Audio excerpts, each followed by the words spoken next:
This week in One Piece, the final starter deck cards have finally been revealed. The green-purple Luffy takeover continues, and whether it's old cards or OP11 pre-release prices, some of these prices are a little crazy. Now, there's a lot of cards to cover this week. I'm going to start with the starter decks, and first we'll start up with the one I'm the most excited for, the Buggy starter deck. First up, we've got this 8/7 Crocodile on Mihawk, cross-guild, former Baroque works. On play, draw 2, trash 1. Then play a cross-guild character with a cost of 4 or less from your hand. And then once per turn, if a cross-guild type character will be removed from the field by your opponent's effect, you can instead trash 1. Blanket anti-removal for all your cross-guild characters, which is basically all of your deck, is kind of bonkers. It is a shame this is once per turn, so if your opponent can double pop, they will be able to remove something. But hey, that's a tough ask without something like a 10 cost Kuzan on the board. And he's pretty easy for us to remove. This being an extra spammer that doesn't actually lose you as much hand advantage because it also draws 2 and trashes 1 is just really going to be good for your consistency. You've now got 3 summoners, and this one has anti-removal baked in, which is great. Stat line obviously horrific, but when you're playing it for 5 Don, doesn't really matter. But what are we going to play? Well, we covered this one last week. This is Alvida, and this is a really, really strong card in this deck. On play, draw 3, trash 2, and if you have 2 or more characters in play with a base cost of 5 or more, it gets +1 cost. Important to hit that threshold of 5 for your 10 cost Buggy, and also getting even more cycle to offset the card cost of playing this Alvida. It's just another bonus, right? So in theory, on your 5 Don turn, you can trash 1, play that Crocodile and Mihawk. His on play offsets his playing cost, so he goes hand neutral. And then he can play this Alvida, who also goes hand neutral. So the only card you lost, in theory, is the one that you trashed from your leader effect. This is a bonkers play, and really good for getting extra aggression as Buggy. But what else might be summoned with Crocodile and Mihawk? Well, how about these guys? These are 2 new 2Ks for the deck. Both of them, if you have 2 or more characters with a base cost of 5 or more, they get blocker and +1 costs. Blockers that are 2Ks are just invaluable. We've seen that in many decks recently. The Bartolomeo 2K has been pretty popular in decks like Lucci and Usopp, and also the Chopper blocker that's 2K has been pretty popular in decks like RG Smoker and Shanks. So both of these just being 2K blockers is great at base. And Kabaji gains 5,000 power in your opponent's turn, sort of turning him into a mini OP02 Borsalino. And Moji, if your leader is Buggy on KO, if you have 3 or less cards in your hand, you get to draw 1. It's not the craziest effect in the game, but having a chump blocker that's a 2K that also sometimes draws a card, it all adds up, right? And remember, you can summon these off that Mihawk and Crocodile. The last new card that we had for this deck, I think, is the worst by quite some margin. We talked about this guy last week. I was hoping we'd get something new for him to summon, but we didn't. It's really only the 6 cost Mihawk from OP09. I don't think this card makes the cut. And here is a sample deck list that I've put together for Buggy. I've played a few games with this, not a ton, but I have played a few games with this in paper, and it felt kind of crazy. And the amount of consistency you have now with these 3 summoners here, you're so consistent at getting towards this 10 cost Buggy's requirement that this card just feels broken now. Back when I first played Buggy back in OP09, this Buggy felt like a massive high roll card. But now that we've not got just 1 summoner, but 3, this feels like a real card now. It's a red rock and a 10/12 that you can play for 5. Kinda nuts. Nothing too funky in this list. I've got a 3-1 split of the Mr. Ones for a bit of a laugh. 1 of vanilla, why not mix it up? And the Gravity Blade Raging Tiger, I think is still worth playing, because there's a few 5s and 6s, especially in decks like Green Purple Luffy, because they can't buff everything with the boat. This Raging Tiger can be really good into. Of course, you've got the 7 cost Buggy to turn off aggro decks. You've now got Crocodile to deny removal decks. I think Buggy is going to be a real meta threat with these cards. Moving on, we'll talk about Shanks. We talked about this Luffy last week, but I can't get over how horrific this card is. Holy. This new Shanks, we talked about him last week as well. I think this is likely to be fairly successful in Shanks, at least if Shanks is going to be successful. I played a bit on the sim with like a traditional controlling Shanks build into Blue Purple Luffy. it felt absolutely horrific. You need them to like super low roll and you to super high roll. So I don't really think a traditional control Shanks is going to be a consistent way to go in this format. I'm excited to try this guy. Haven't yet, but I'm hoping he can give us some sauce. We also got Yasop. He's a type swap of the Starter Deck 1 Nami. And I think this will actually be quite important in Shanks because it lets you play on curve and still attack for 6. I think we're really going to need this with blue-purple Luffy running around. We've seen the 4-cost Hina and Kobe seeing a little bit of popularity. And I think Yasop will probably do the same.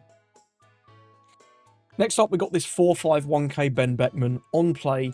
You can trash 1 card from your hand. If your leader is a red hair pirate, KO one of your opponent's characters with a base 4000 power or less. This is so underwhelming. The fact that this only hits base power, so you can't combo it with cards like Building Snake or even the Tenko Shanks, is not great. And the fact that you have to trash a card for this effect, I don't think we're ever likely to see this see play in Shanks. Last card we got for the Shanks deck is this Uta. And at first I was underwhelmed, but the more I thought about it, the more I think this might be like a necessary high roll card. So Uta is a 6/4 2k with the film type, sadly not red hair pirates. However, she is a blocker, and if you have a character with 10,000 power or more, you get to give her -4 costs in hand. So it's a 2/4 2k blocker. Again, we've seen 2k blockers be really good, and although this one kind of has horrific stats if you don't meet that condition, the high roll of on your 8 Don turn going play out Shanks, play out Uta, 7k leader, you cheated out a blocker. That seems pretty good. I'm not sure until we test this how good it's going to be. I don't think it's an all-star or anything. But the high roll of playing a chump blocker for 2 that actually has power to get around some cards like Mulgun and Prince Groose could be kind of cute. And here's a list that I've put together for Shanks. Now this one is completely untested, I will admit. However, I think I'm excited to try out a build a little bit like this to see how these new cards are. If you've tested any Shanks in paper and you've got any experience with these cards, let me know. How are you feeling? What do you think? But yeah, I think this is about where I'm going to be starting with Shanks once we get these cards on the sim. Next up, we had the final few Yamato cards. And first up, we've got Kazuki Momonosuke. He is a 6/7 Land of Wano Kazuki Clan card. Your turn, if you have 2 or less life cards, your leader gains 1000 power. Not the craziest effect. It's a shame this isn't in your opponent's turn as well, because that would be kind of nice, honestly. But it's something. And activate main once per turn, you may return 2 of your attached Don cards to your cost area as rested. Then, this character gains Rush and 1000 power for the turn. So it's really nice that this is an activate main Rush, so you can get around things like Blackbeard. And of course, your leader effect attaches 2 Dons, so this effect is basically free. You're going to have this every turn, and he does become a 6/8 Rusher every turn. However, we've got some pretty stiff competition in this sort of slot, right? He is searchable, which is cool, but you're competing with Hody Jones, and Hody Jones is one hell of a card. I imagine we will see this see some play in the Yamato deck, but I don't think this is really a card that you would splash anywhere outside of Yamato, just because you're competing with such a massive dude in Hody. Next up, we got Ashura Doji, and no, I do not have any more of them pixels. If your leader has the Land of Wano type and your opponent has 3 or more life cards, KO a 5 base cost or less character. Land of Wano Akazaya 9, 3/3 1k. Stats are not great, but do remember you can use your leader effect to give him 2 Don, and then attack for free. 3 Don, KO 5, not bad. It's not great either, and the fact that this is a 1k kind of sucks. I probably will try this in Yamato, but you're sort of competing with some good cards, right? By the 5 Don turn, which is when you're going to be killing a 5, you could just play Nami, the Egghead one, or you could even just play Gadatsu. And the fact that this isn't live, once your opponent goes below 3 life cards, just kind of doesn't do a lot. This is not a great card, but it's one I'll probably try anyway. And last up, we got Kinemon. He's a 4/5 2k with the trigger if your leader has a Land of Wano type, and your opponent has 3 less life, play this card. Very much similar to Kikunojo, but having another trigger body for Yamato is pretty nice. 2Ks that come out of life onto the board have been very popular. Look at Satori, look at Frankie. Not very good cards, but because they have trigger play, they're kind of popular. Kinemon, better than Satori. Probably better than Frankie, because you can get him in the top couple of life. And I think just stacking these triggers in the Yamato deck is going to be a decent way to go. Moving on to Bonnie, a reminder we had this Law and Beppo, which I don't think is going to be that great for Bonnie, but I think could be quite good in Carrot, and I've actually seen some people playing this in Lim recently. I saw a Japanese gameplay video with this in Lim, and you know, kind of had some sauce. We also had this X-Drake, which is an unexciting 2K, but not too bad, certainly better than Scratchman Apu. And the last SR for this deck is Kid and Killer. This is a 2/2/1K Supernova's Kid Pirates. On play, look at the top 5 of your deck, grab a Supernova, put the rest on the bottom. It's a searcher, and then on your opponent's tag, you can trash this character to re-standard Don. Now, unfortunately, I don't think this is very exciting for Bonnie. We've already got the Bonnie Searcher, as well as the More Pizza event. And the Supernova package for Bonnie, whilst important, it's not everything. There's a lot of unsearchable cards in our deck. Cards like 9-cost Shanks, Hody Jones, 10-cost Doflamingo, and whatever other cards you're playing in your Bonnie deck. Some people are playing Pedro at the minute. He's pretty popular. So I don't think we really need double searchers. Maybe you'll see this at a couple copies in Bonnie, but it's really nothing to write home about. However, where I think this is going to be a lot more popular is in Law and Law. Red-Green Law has a million searchers. I'm not going to pretend to know which are optimal. I don't play RG Law. Very complicated deck, but having this as another option, pretty cool. And the fact that you can restand Don to use for your Rad Beams in that deck seems quite interesting. And in GY Law, this is another bounce target. You can play this, grab something, and then pick it up with your leader effect. This basically replaces Carmel, which is what they were playing before, on the even curve. Definitely better than Carmel. Even in types, you can search it off your other searchers, your Luffy or your Bonnie. It's just going to make Law even more consistent at getting hand advantage, which is pretty cool. Next up, we had Basil Hawkins. He's a 4/4/2K, end of your turn, re-standard Don. This is like Dellinger or Arouge, right? I imagine we will see this, certainly in Bonnie. In Bonnie, you'll be fairly happy to play this out on like a 4-Don turn. Getting that Arouge effect is great. You never really wanted to block with Arouge anyway, because you want his end of turn effect. So, Basil Hawkins not being a blocker, not the end of the world. Definitely better than Apu again. I'm so glad that we're getting these Apus out of our decks. And last but not least, we have Beige. 2/1/1K Supernovas Fire Tank Pirates. Blocker. On play, if you have 6 or more rested cards, draw 1, trash 1. This is honestly quite underwhelming.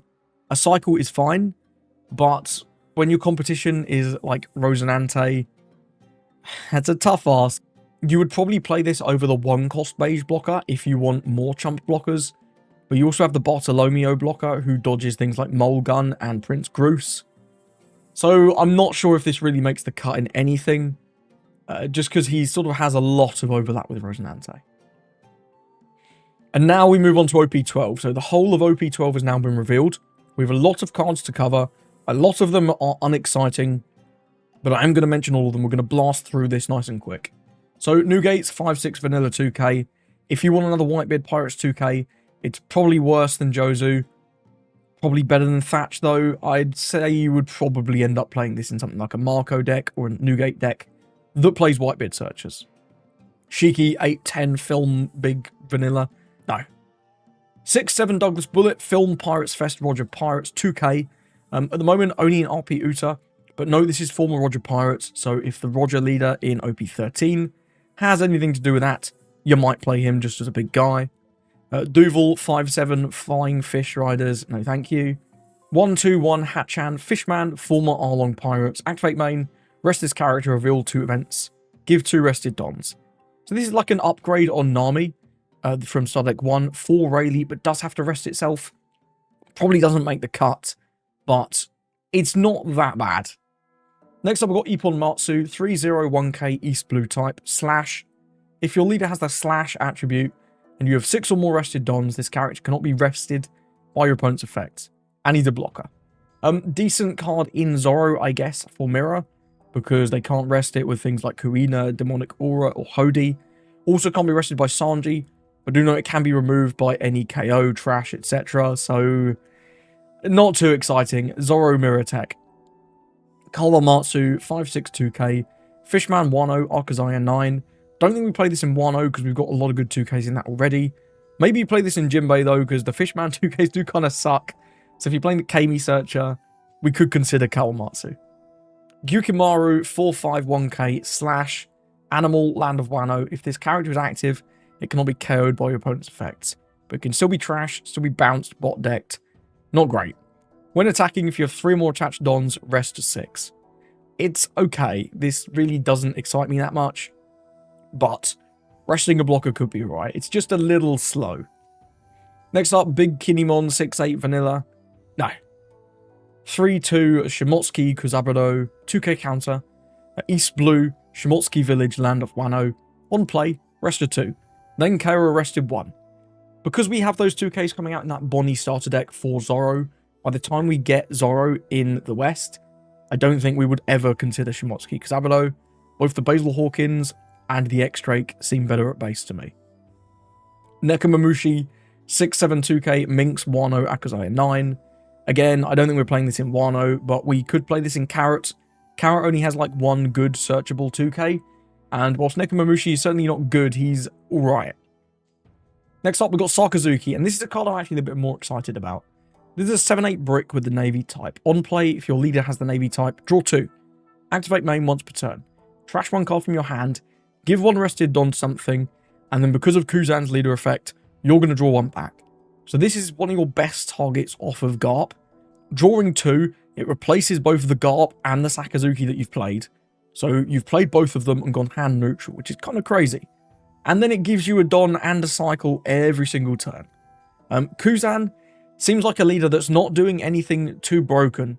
He's just going to outvalue your opponent by drawing and cycling a million cards, staying consistent, and cheating out dudes with this card. This Sakazuki, definitely going to be a key part of the Kuzan deck. Is it going to be enough to make Kuzan top meta?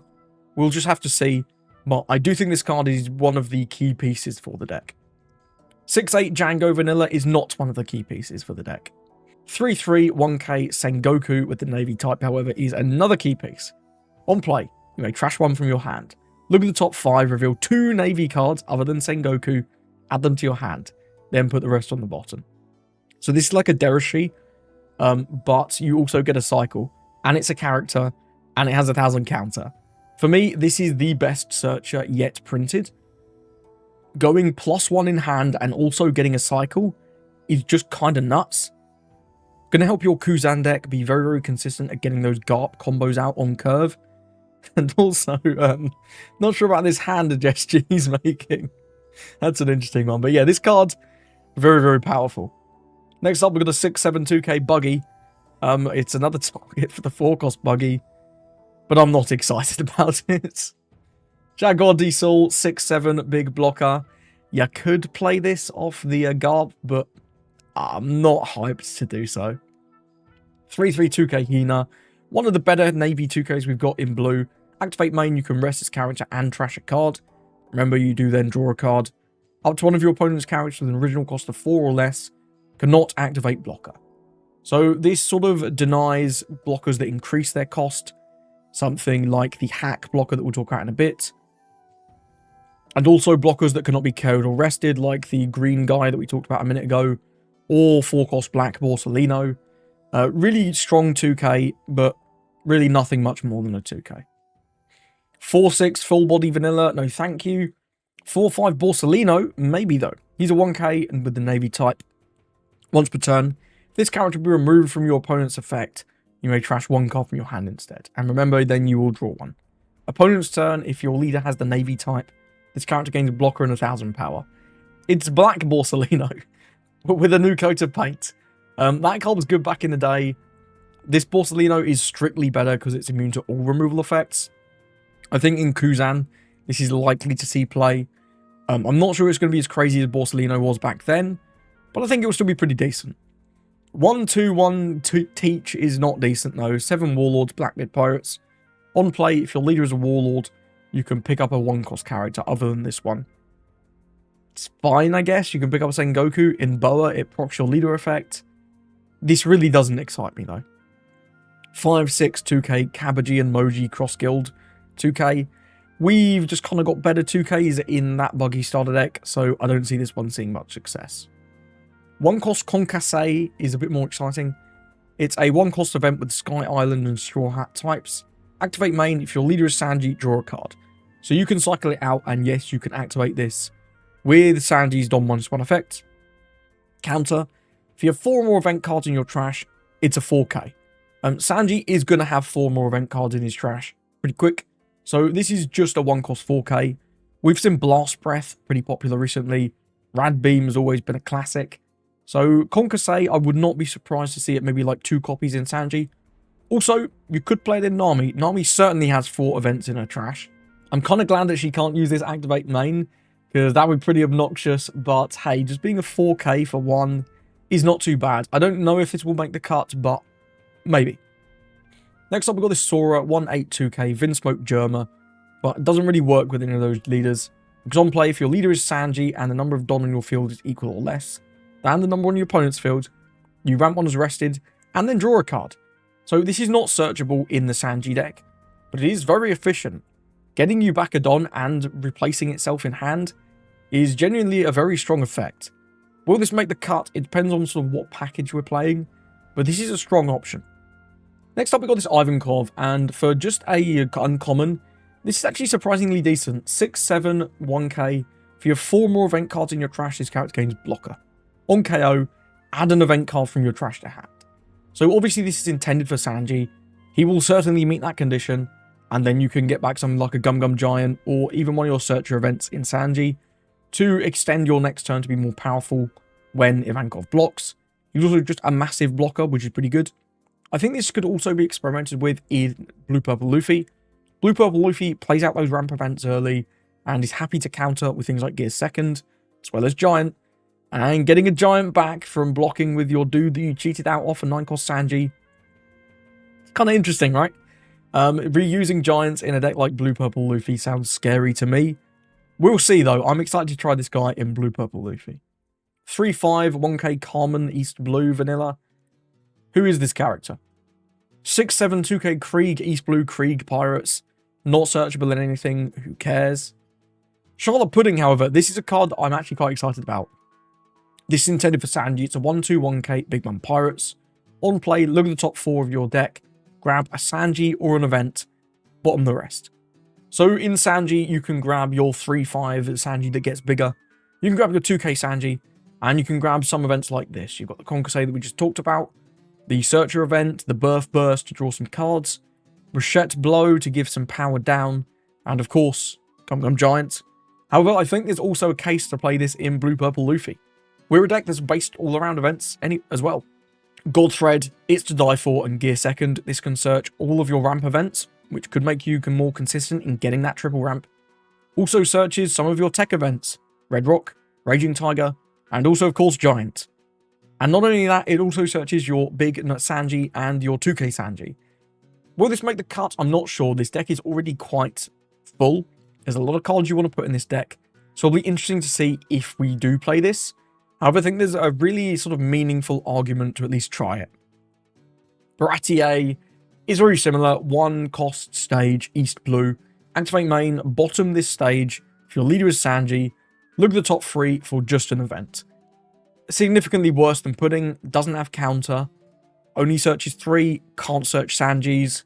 However, you can sort of preemptively place this and then use it later, although I'm not sure that's really a big deal. Has trigger play. I don't know if we'll see this. It's alright though. So I hope we got Black Navy support in the new set. It's an 8/10 vanilla. Incredible. Bro, what the hell is this? 5/6 2k Inazuma Rev Army. Nothing funky. Maybe a Koala card. But we do also have other good Rev Army 2ks. 6/8 Bast. More Navy support. Okay, here's a cool card. Hack. 4/5 1k Rev Army Dressrosa Fishman. If your leader has the Rev Army type, this character gains blocker and +4 cost. Being 8, very hard to interact with for anything except red. And of course, fulfills your Koala's leader effect. On KO, if your leader is a Rev Army, KO a character with an original cost of 4. This is like Koala's version of Lucky Roo. We've seen how crazy Lucky Roo is in Shanks, now that Doflamingo's not everywhere. Hack is just a version of Lucky Roo that's harder to remove. Obviously can't hit like 5/6s, but still going to be pretty powerful, I would imagine. I do think this will be a staple in Koala, and very well could be in Red Black Sabo too. Next up, we've got Bello Betty, 3/4 2k, Rev Army. When attacking, trash 2 from the top of your deck. Give something -2. Bit weird, and we've not seen much cost interaction in the Rev Army package for black this set.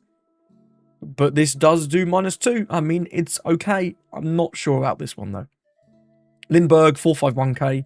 If your leader is a Rev Army, this character gains +4 cost. On play, draw 1, trash 1. And he is also Rev Army.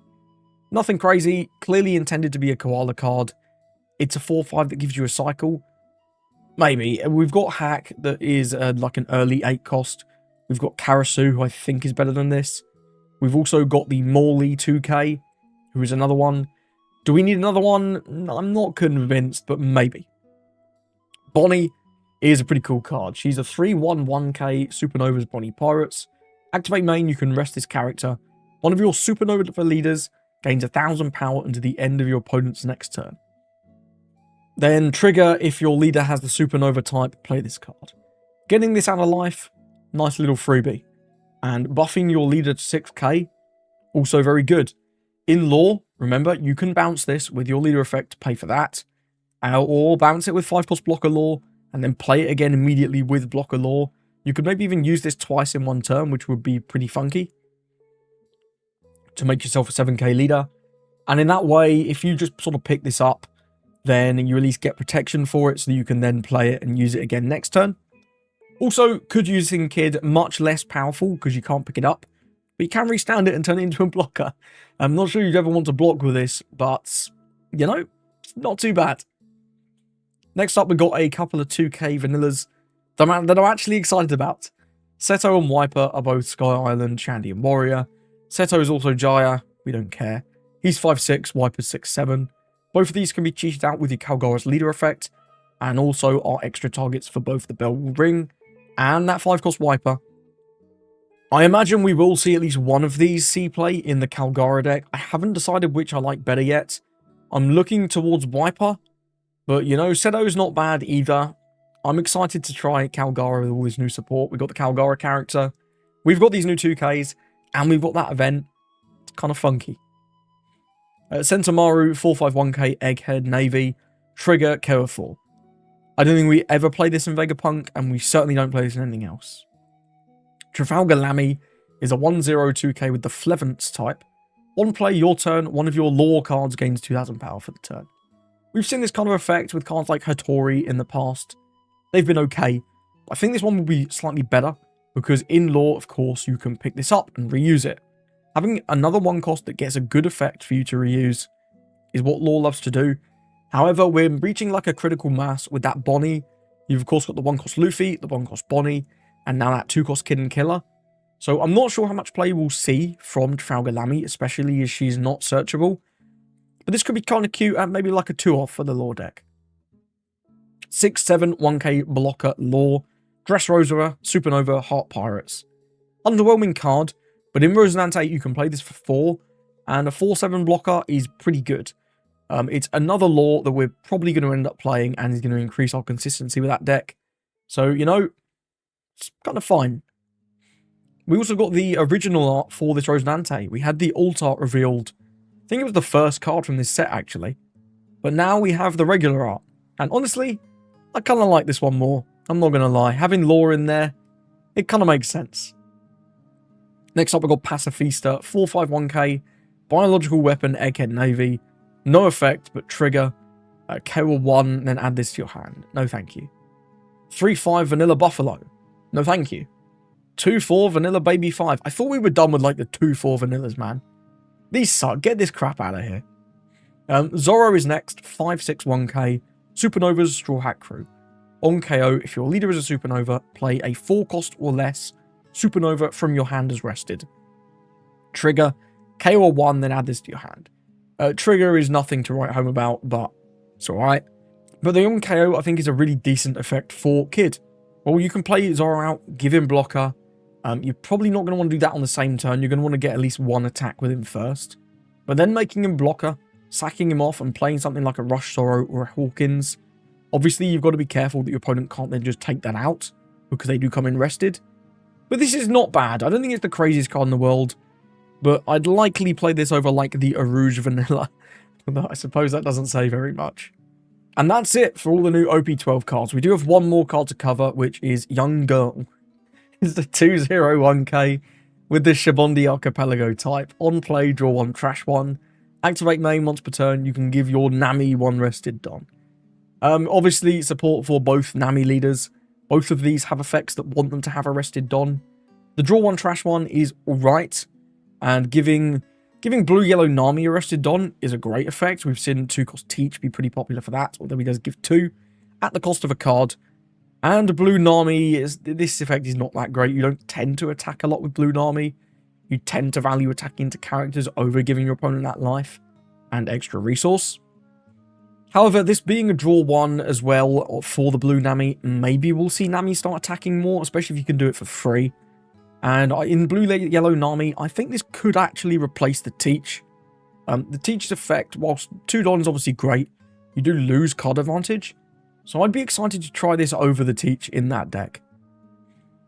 In terms of the news, not much. We've got this, which is pretty cute. This is a new Don card coming with the Chinese 3rd anniversary. Featuring baby Bonnie and Kuma. Very cute Don. Very in keeping with where we are in the anime at the time. I know there's a lot of Bonnie fans, so I really hope we get this in the West at some point, but I don't know when, sadly. OP11 pre-releases are coming up this week. Make sure, if you haven't, check out my OP11 pre-release guide. I'll have a card on your screen right now, if you haven't checked that out, for tips for how you can go about winning your 4-cost Mihawk. And in terms of the events this week, we do have a couple regionals to talk about in the EVO2 format. And as ever, shout out to Eggman Events for all the information and all the graphics. If you want to check out the deck list from the topping of these events, other than the first place ones which I've put on screen, make sure you check out Eggman Events. He's got all of them on there and so much more. First up, we had the Booster Boxes Online Treasure Cup. And this had a top 16 with 7 green-purple Luffys, 2 Pluffys, and then 1 each of Zoro, Reiju, Bonnie, Kid, Vegapunk, Lucci, and Nami. Decent spread, but very clearly dominated by this guy right here. 7 out of 16 is kind of bonkers, especially considering this deck's like just come out. So people might even not necessarily be that experienced at playing it. Here's the list that won by Straw Hats Are Cool. I've sort of been aware of this for a while, but check this out, man. 10 2Ks, 10 1Ks, and 30 bricks. And like, I know these Zero Costs and Gum Gum Giants are counted as bricks for these sort of graphs. But that's still kind of insane, right? That means there's 24 true bricks. That's got to be one of the highest in the game, right? That's bonkers. Either way, congratulations to Straw Hats Are Cool for their win. And this is their list of green purple Luffy. We do see Electrical Luna making its way as sort of a mainstay in this deck. Really, really good for Mirror. Also really good into aggro decks and even some black decks. Freezing things like Kuzan, pretty good. We do see just a couple copies of the Green Zoro and the Frankie. This Frankie's great. I really like this Frankie, especially at like 2. The high roll you get when you play Pudding into Frankie, you just have all the Don in the world. It's insane. And next up we had Top Cut Events Online Regional. This was a 1,000 player-ish event with a top 32. And here's the leader breakdown of day 1. And here's the leader breakdown of day 2. Look at this green-purple Luffy. He's crazy. And we've got...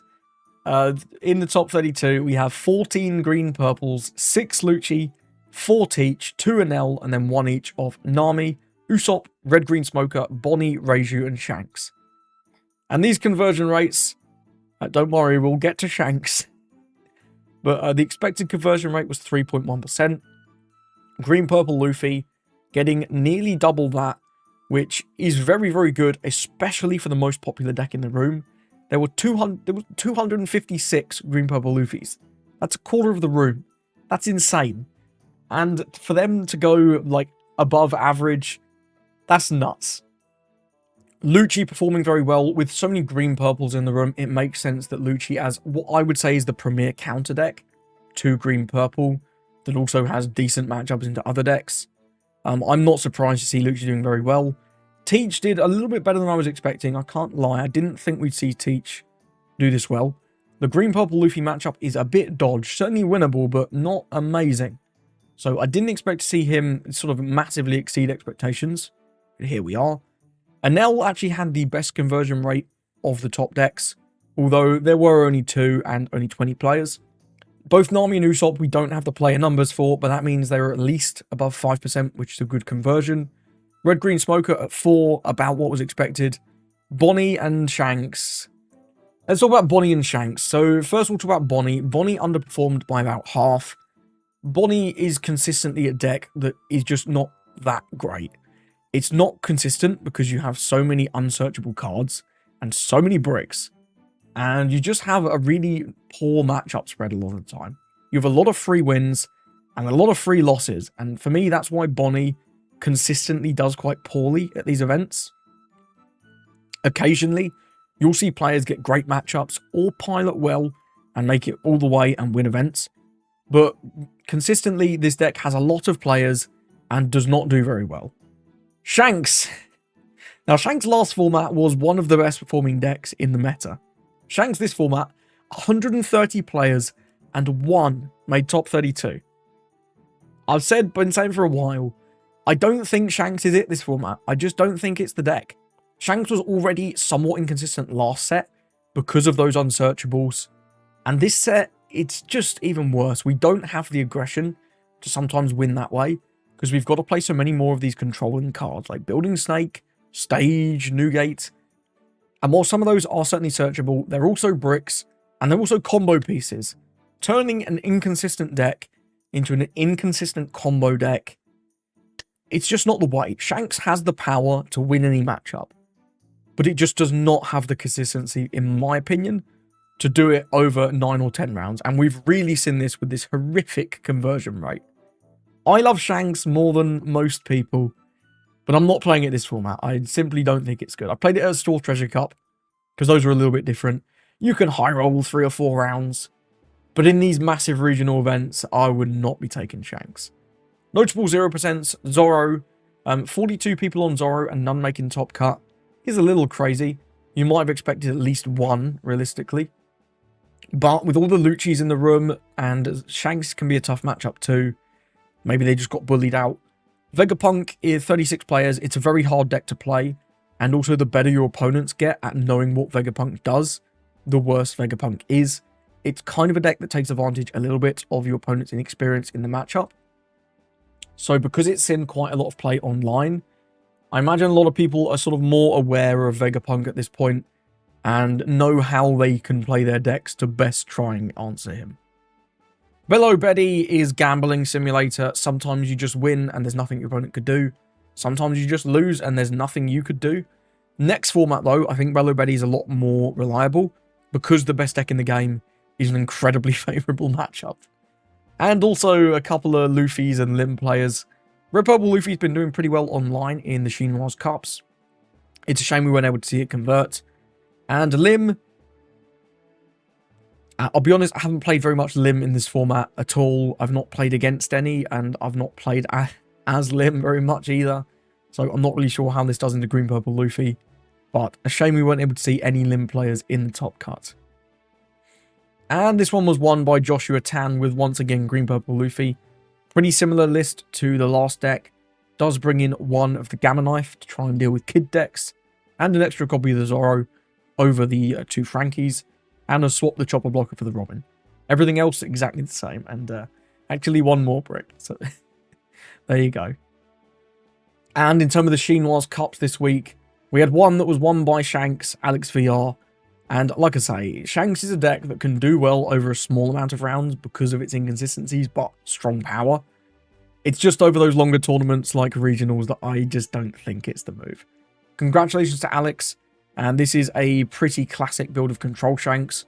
We've got the stage, full playset of Building Snake, even bringing in the Marco for some early game removal. Very cool build. I'm a fan of this if you are a fan of the controlling build of Shanks. this is probably a very good place to start. In the next Chinoise Cup, we saw Broken Ball take this down with Teach. The main interesting card in this one is this Vivi. She's a blocker so long as you have enough cards in your trash. I believe it's 20. But either way, this just being a 1/1/1k chump blocker is very easy to fit in on a bunch of turns. And hard for your opponent to remove, of course, because they don't have on plays. In the next set, though, we will see this replaced with the Caribou blocker, who is exactly the same but doesn't have a condition and is a 2k, which is kind of nuts. We've also seen a couple of Katarina Devon for a couple more blockers. She's nice because you can summon her off Kuzan, and it's like a meaningful blocker. Kuzan summoning Vasco Shot, whilst it is often a good play, doesn't feel great, I can't lie. Interesting that we see no Van Auger.Q package in this build, deciding that with Green-Purple Luffy in the meta and that stage, it's going to be too hard to use the Van Auger.Q, opting for more blockers instead, which I think is totally fair. And then the next Chinoise Cup was won again by Saichu. He's won 2 of these now with his red-purple Luffy list. There's 4 Gum Gum Giants down here. You could have probably guessed that, but yeah, they're just off screen. This is quite similar to the list we saw him play last week, and I've still not given this a go. I really must try this red-purple Luffy list, because it looks really, really cool. Bringing in the new 6-cost Secret Luffy is a spicy addition. This just looks like a super fast aggro deck. And a big congratulations to Saichu for proving that red-purple Luffy can still hang around. First up, let's take a look at the OP11 pre-release prices. And as expected, you know the drill now. They're all really, really stupid. $20 for an SR. I don't care which SR it is. $20 is just silly. Even in EBO2, Sanji and Pudding, once the set came out, was about 15. And I don't know what the price is now. We're going to take a look at that in a minute. But $20 for a main set SR, and they're all about the same. It's just kind of stores trying to get money off people who have either got too much money or are just incredibly impatient. Wait till pre-release, then we'll get some actual prices. And then once the set comes out proper and all the big box stores have it, that's when I would start to consider buying cards, unless you need them for some kind of tournament immediately.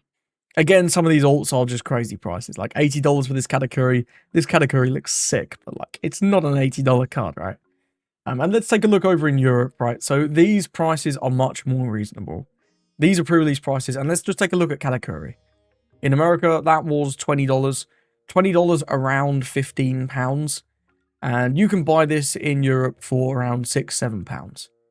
This will drop. I expect this will maybe sit around 4 or 5.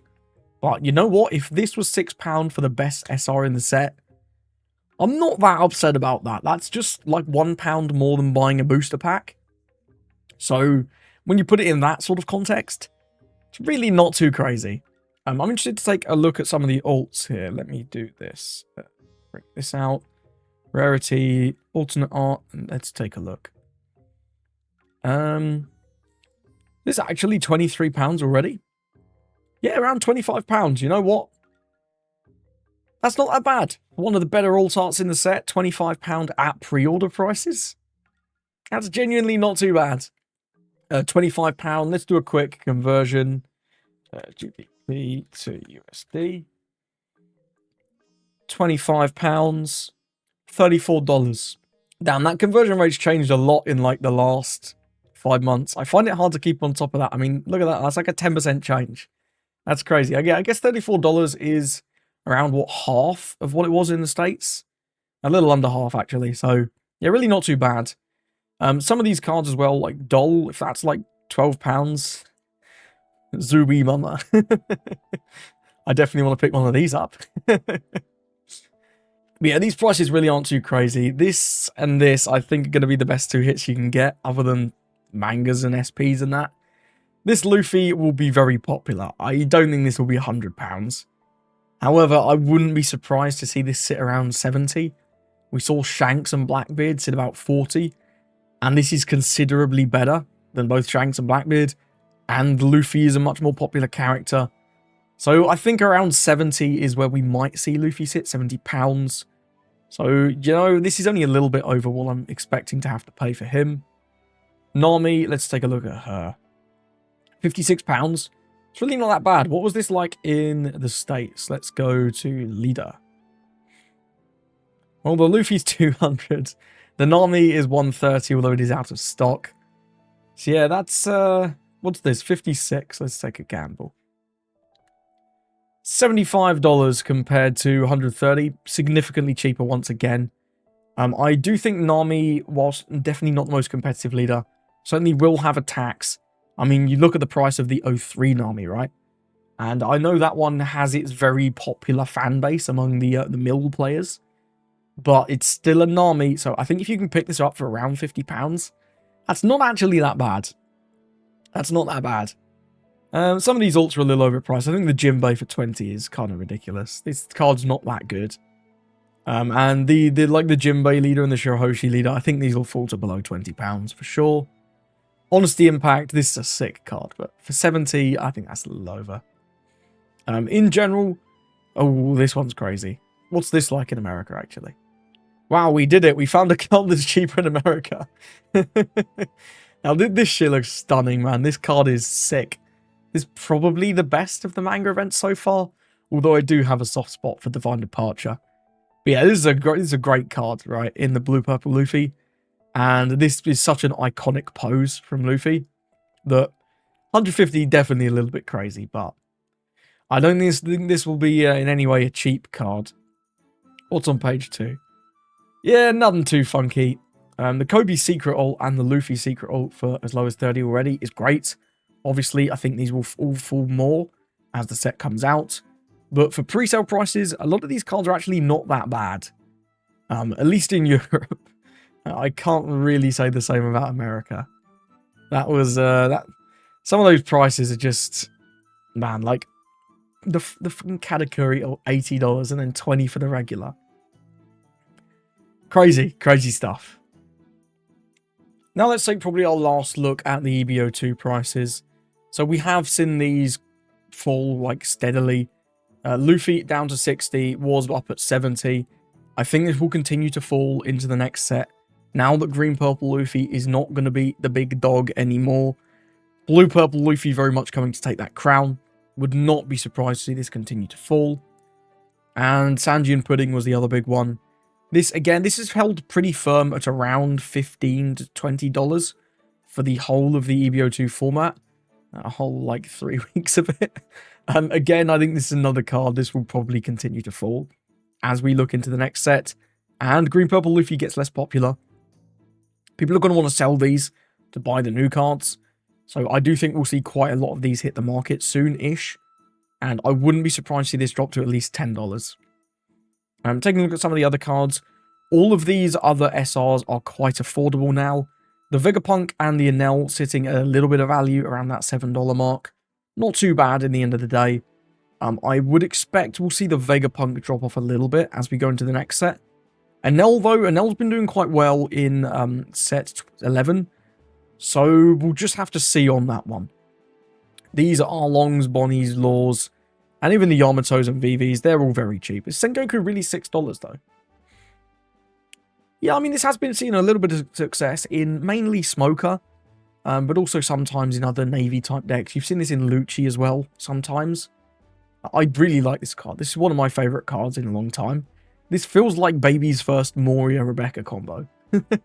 Getting back a Kuzan, and like also just having this lovely big blocker, feels really nice to use, but certainly not the craziest card in the world. I'm not sure I'd pay $7 for it.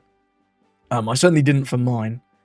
And these alts are a little crazy still. This set was just such short print.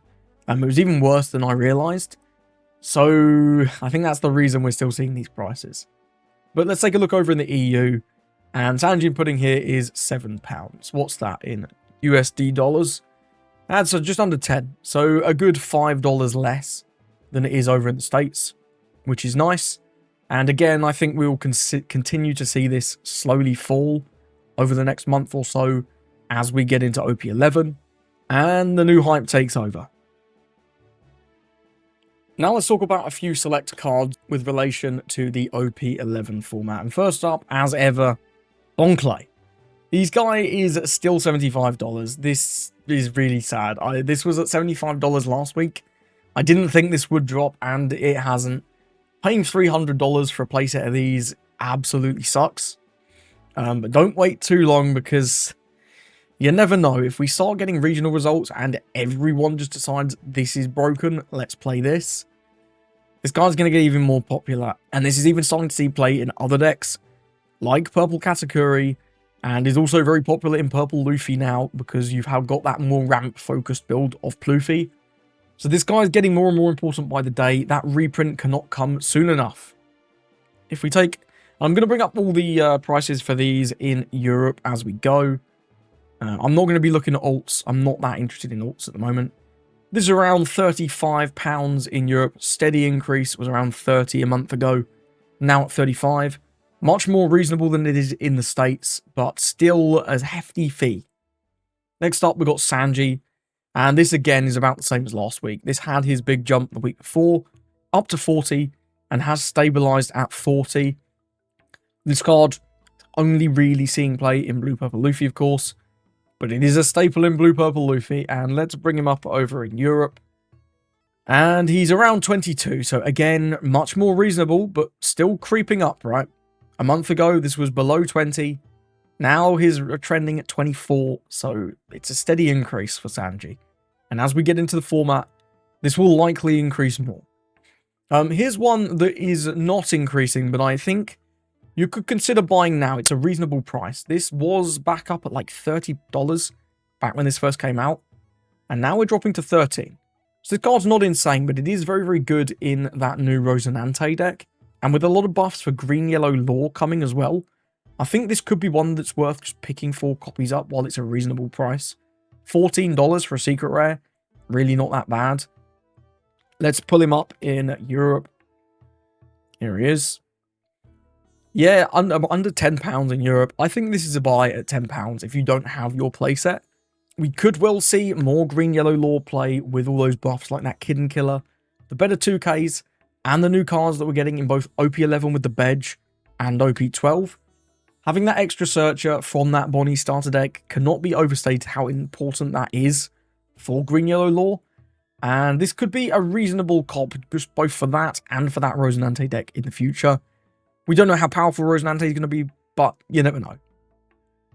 Next up, we've got the Rush Luffy. This has been on a steady increase. I told you to buy this last week at 10. Now it's up to 11.5. I've been calling this guy out since about here, when this was around $10 before. Then it dropped to 8, and I just found that incredible. He started rising again. This guy is popular in Blue Purple Luffy, as well as Mono Purple Luffy, and, well, Red Purple Luffy. All the Luffy decks.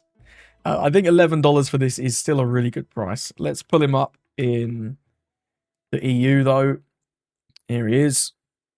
£8. Yeah, man. £8 if you can get these for this price, if you live in one of these countries. That's crazy. £8 for any secret rare is a decent price, and at £8 for a secret rare that is popular in multiple decks. I don't know, man. To me, that just seems like a good price. None of these are ever financial advice, but I don't know, man. This just seems pretty good to me. Let's talk about the impact of some of those starter decks, and this one's kind of funny. Buggy had fallen all the way down to $25, and then bang, it's up to 32 again. Not the craziest increase in the world, but if you're a Buggy believer like I am, this is not a bad price to buy, Matt. I think he could be a very real meta contender in this format. So, you know, I don't think this is a bad price at all, and let's pull him up in the EU. Yeah, £22, nothing too crazy, not much of a rise in the EU. Only about £4 maybe.